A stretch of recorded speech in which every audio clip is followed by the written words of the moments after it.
If I was a millionaire, my videos would only be about movies and mascots and cryptids and like top 10 chairs and shit, because that's what I would want to do.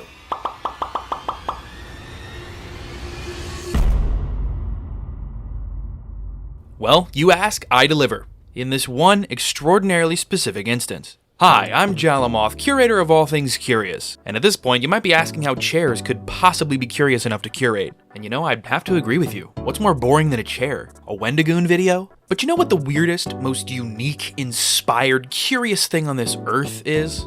Artists. If bizarre art didn't exist, neither would I. And at the intersection of art and chairs, you'll find the one and only Muddycap. Muddycap is an enigmatic artist who creates artwork in the medium of chairs. In 2020, their Instagram account began actively pursuing this act of artistic furniture. At first, much of it was still, in a way, rather traditional. Muddycap clearly just had fun playing with shapes and geometry with material and texture, but I think we can agree that this series of chairs, while a work of art themselves, was still rather simple. It felt like Muddycap was, in a way, trying to reinvent the chair, playing with as many variables as possible to create something new and unique. I began following them around this time, and what I would soon see was a grand shift in their art. It was rather gradual in a way, but clearly noticeable. These chairs began to veer away from a simple dance of shapes and lean towards something much more playfully conceptual. An Oreo chair, a pool chair, a UFO, a magnet, a fishbowl. Muddycap went from trying to take the chair in a new direction to taking the world around them into the direction of the chair.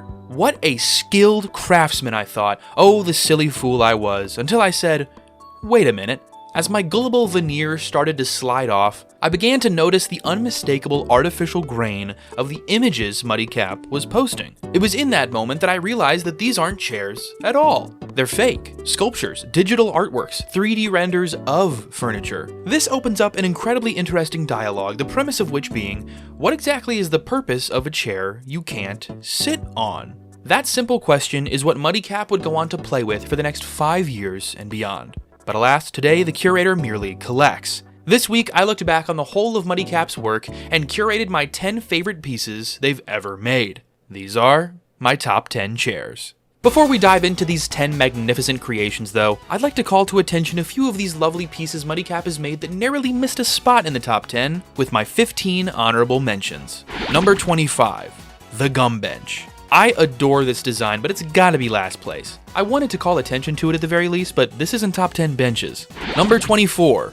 the Caterpillar Chair. This one is really pushing the limits of what exactly you can call a chair, but the reason I like it is because I think it could really spruce up one of the worst environments of the current era. Modern industrial. Come on, you know the places. The $25 burger places, all the coffee joints and the hipster bars that brew the beer in the big vats behind brick walls with exposed pipes. I hate this kind of place. You know, the just two guys with a crazy idea restaurants with truffle aioli fries that taste like shit. It's served to you on a metal prison tray. I'm sick just thinking about it. I don't want a flight of IPAs, give me a goddamn draft beer. I'm a dive bar kind of moth. But hey, if the waiting room was full of Caterpillar chairs poking out of the walls, with hot water flowing through them during the winter to make them heated, I'd start thinking a little bit differently about you millennials. Start taking notes, Kyle and Lyle and Matt and Chad and Troy and James and John.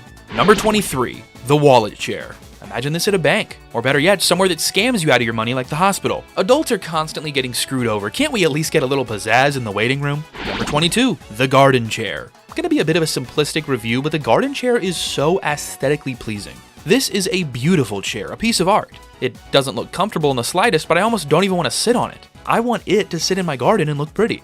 Number 21, the Bone Chair. This one to me doesn't really say much, but maybe I'm only thinking skin deep. I just like how this one looks. Where the hell would you put it though? My vote would be the BMV.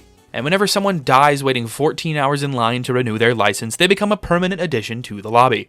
Number 20, the Unnamed Cat Chair. This is the only one I couldn't actually find a name for because the description was just Muddycap meowing over and over again. It's very cute and like something the world's nicest grandma would have. It doesn't look that comfy, but almost nothing worth fighting for in this life is. Number 19, the UFO Chair. This is just good, clean fun, alright? This is something you'd see in Spencer Shea's apartment. And yes, that is a compliment. I'd really like to imagine this one swivels around. It'd be a damn shame if it didn't. Number 18 is a tie between the BC2 chair and the Mud DIY chair. Both of these pose a very satirical view of the seat, and honestly remind me of something you'd see in Aperture Science. Number 17, the Monster chair. Again, this one's just fun. I want to see a whole room full of different monster chairs, all with unique designs. What that waiting room would have you waiting for, honestly, I don't want to know. Number 16, the phone chair. There's something so awesome about a chair so big and space commanding that when you get in it, there's something above you, not just below you. Getting into this thing would make you feel like a space pilot. I love that the cord for the phone is what stabilizes the whole thing. You know, maybe people would be quicker to sell their souls to call centers if they got to work in one of these. The secret to re-strengthening capitalism may rest entirely in Muddycap's hands. Number 15, the Zoom chair. My favorite thing Muddycap explores in their art is the twisting and reimagining of the idea of the chair itself. A wallet chair is fun, a monster chair is silly, a phone chair is cool, but they aren't really saying anything. They're less of an exploration of the chair itself and more just fun designs, which is more than valid in and of itself. But when they actually toy with and reconstruct a simple chair, making an alteration that lets you see them through a totally different lens, in this case literally, is when I start to get really excited. Number 14, the no arm chair. It's clever, the no arm chair. It has no arms, yet is made of arms. Armed and all the while unarmed, and wildly uncomfortable all the same. If I got my hands on the license to this chair, I'd fill it with ancient artifacts and use it as an exhibit in the Jallomoth, like an interactable piece of artistic furniture history. Half the people there would be too scared to sit on it for fear they'd get in trouble, and the other half would actually get in trouble for trying to rip the sword out of the top like King Arthur. Number 13, the beetle chair. I like bugs. I like chairs. This is playful, simple, whimsical. I wish I was a kid sitting on one of these eating from a big bowl of grapes at some sort of nature exhibit learning about the wonders of the world and the insects around us. Unfortunately, that conservation doesn't exist yet. Maybe that could be my retirement plan. Who am I kidding? There's no YouTuber 401k. I'll be ranking chairs until I'm 815. Number 12, the Patatogi chair. No, I don't know what that means, but what I do know is that this thing is so vaporwave. Take a moment to look at these paintings I'm going to show you. That's right, these are paintings. Unlike Muddycap's work, these aren't digital. They are actual paint on actual canvases. Some time ago, I found myself interning at a prestigious school's art museum for some reason. The person curating this bizarre collaboration, though, was a kind woman named Katie Neese. When she went around the room and asked us what art style or movement we like to focus or hone in on for our tenure there at the museum, I awkwardly asked if she had ever heard of vaporwave. Surprisingly, her eyes lit up and she told me that her thesis was on vaporwave. She didn't just know it, she loved it, studied it. She taught me a lot, and my vaporwave art wound up being on display in that museum for an entire summer. My vaporwave documentary from a few years ago, Vaporgatory, was dedicated to my vapor sensei, Katie Neese. Katie, if you're watching, you've impacted my life more than you can possibly imagine. Also, maybe for your next big exhibit, you should have a bunch of these chairs around for people to sit in to admire your work. What's better than a digital-dominated field of art represented in the real world than getting to enjoy it on a digital chair that was never meant to be sat on? There's something poetic about that. Sorry for that little rant, I just love when vaporwave is brought into the real world. Tangible nostalgia. God, it's so incredible. Stay tuned though, because I think there's an even better pairing for these paintings in the real top 10. Number 11, the Soul Chair. Ooh man, I love this one. Like I said about the Zoom chair, my favorites are the ones that play on the identity of the chair itself. A charity, if you will. Not like the Red Cross, I mean like a chair pair. You know what, never mind. I need to experience ego death on this thing. In this thing? Do you sit on a chair or in a chair? I think it may depend because you sit on a stool but in a lazy boy, you know? With those honorable mentions out of the way, pull up your chairs because now we're at the grown-ups table. Number 10, the Glacier chair. I love this design because of how deceptively uncomfortable it looks. Unless you're dicking around, it really wouldn't be any less comfortable than a regular chair. But despite this, it looks so violent and reactive. It looks like the chair itself is rejecting whoever may be sitting upon it. That alone makes it feel strangely alive and organic. For me, it calls to mind the Jiggler from Adventure Time. When the mama Jiggler smells her alien child and doesn't recognize its scent, it has this same inhumanly violent reaction. Color shifting, skin spiking, tendril waving fear and anger.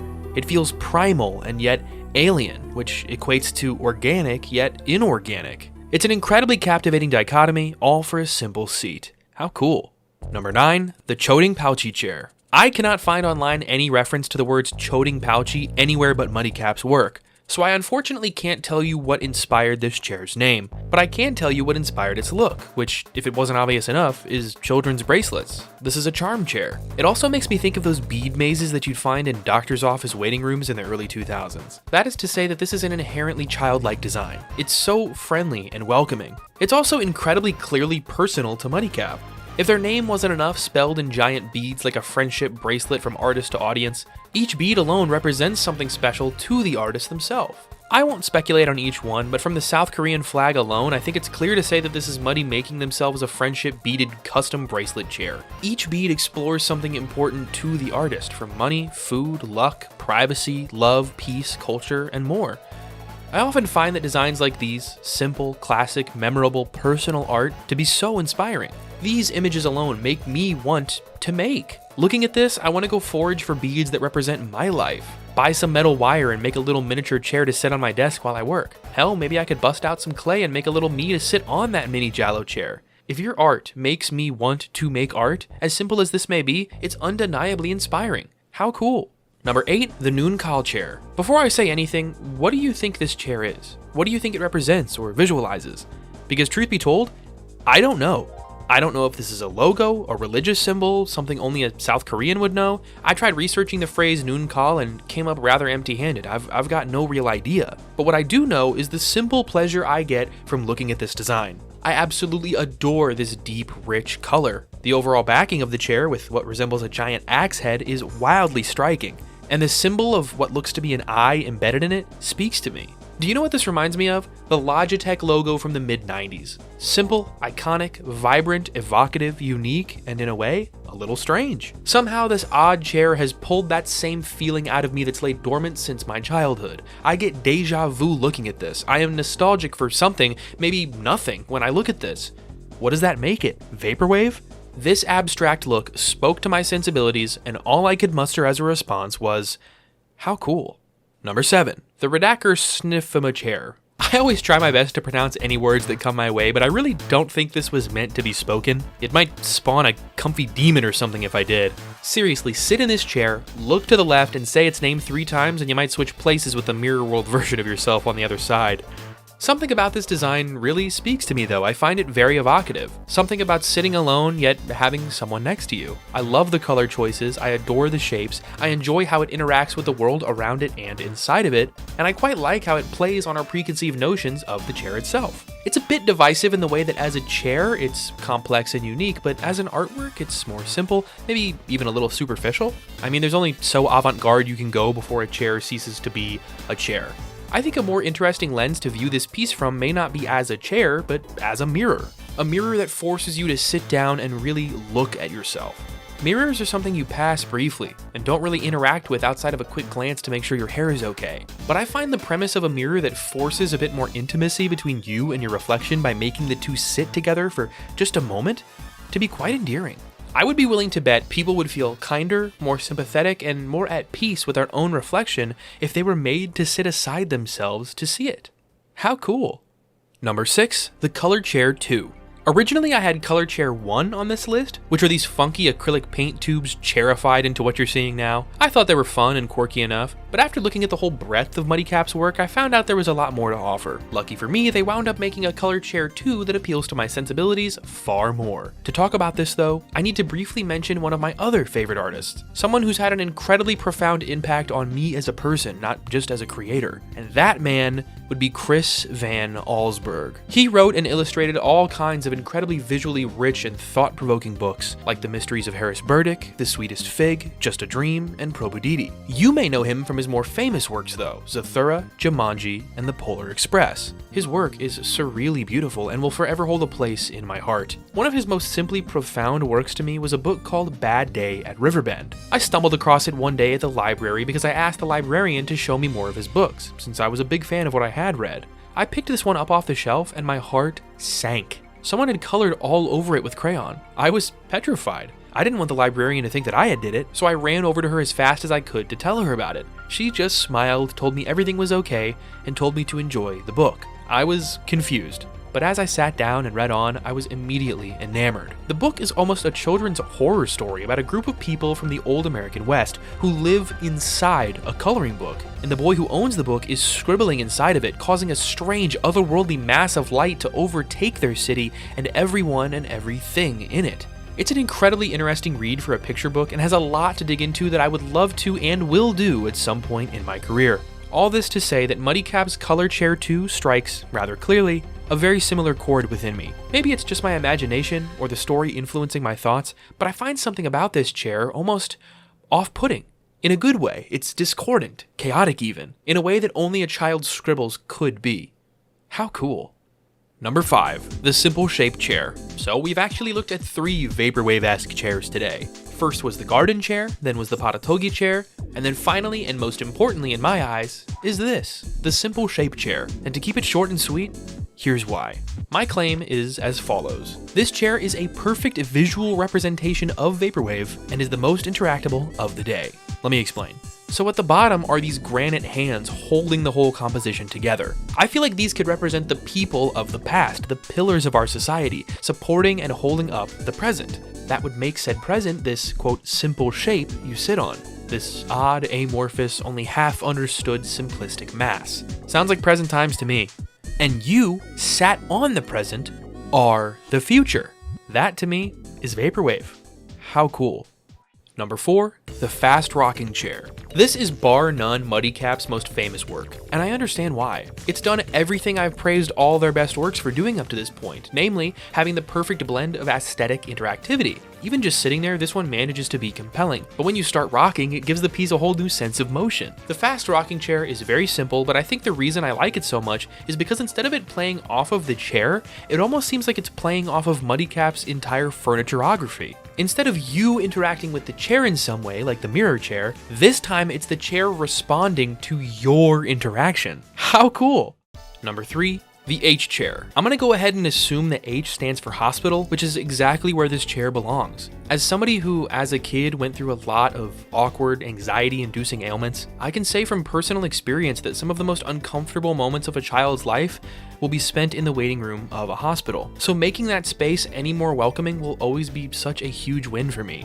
Whether it's the 90s Windows PC in the corner of my eye doctor's waiting room, the bead maze of my pediatrician's waiting room, or the magnetic sand table of my dentist's waiting room, these brief moments of stress-relieving play can mean the world to a kid. Not every visit is just checkups and lollipops.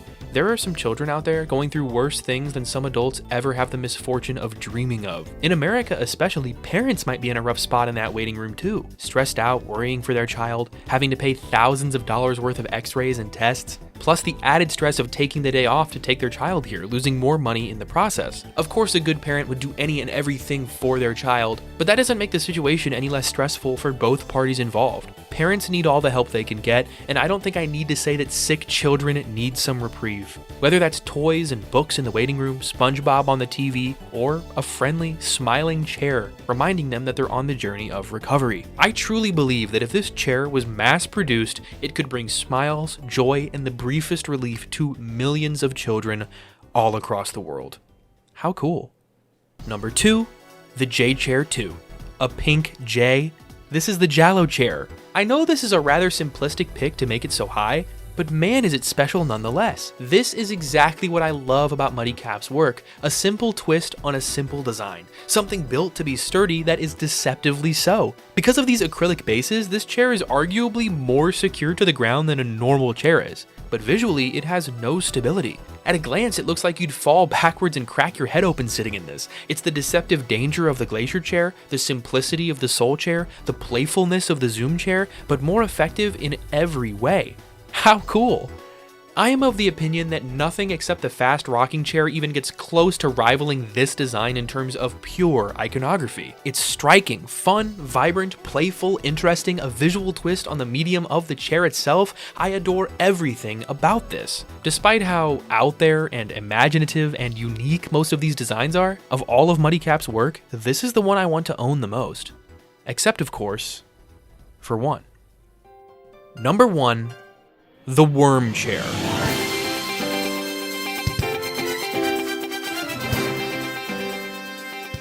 Someone cooked here.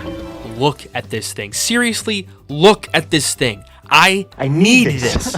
No chair has, or will have the amount of personality that this work of art right here does. Look at how the clitellum of the worm is the softened rest for your back. Look at the segmentation of it all, meaning if this was real and you bought this thing, they could send you a big box of pink tubes to screw together into a big worm friend. Adults crave furniture Legos. Why do you think we go to IKEA? And if that's the case, you know it's coming pre-packaged with more than one set of eyes for us to express our worms with.